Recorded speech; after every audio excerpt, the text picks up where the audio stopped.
एकनाथ शिंदे यांच्या बाजूच्या 2 खुर्च्या सोडून त्या ठिकाणी आदित्य ठाकरे बसलेत। आणि आताची आणखी एक मोठी बातमी, प्रशांत कोरटकरला अटक झाल्याची माहिती सूत्रांकडून मिळते। प्रशांत कोरटकरला तेलंगणातून अटक झाल्याची माहिती सूत्रांकडून मिळत आहे। विजय वडेट्टीवार आपल्या सोबत जोडले गेले आहेत फोन लाईन वरून। विजय वडेट्टीवार, स्वागत तुमचं TV9 मध्ये। अखेर आज 1 महिना पूर्ण झालाय आणि त्याच्यानंतर आता प्रशांत कोरटकर याला तेलंगणातून अटक झाल्याची माहिती सूत्रांकडून मिळते।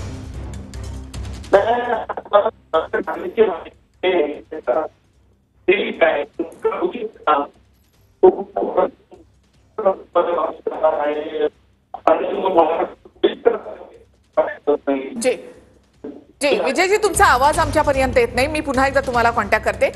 विजय वडेट्टीवार प्रतिक्रिया देत आहेत। मात्र प्रशांत कोरटकर हा 25 तारखेपासून 25 फेब्रुवारीपासून हा पोलिसांच्या ताब्यात आलेला नाही। प्रशांत कोरटकरला तेलंगणामधून अटक झाल्याची माहिती सूत्रांकडून मिळत आहे। महिनाभरानंतर कोरटकरला अटक करण्यात आली आहे।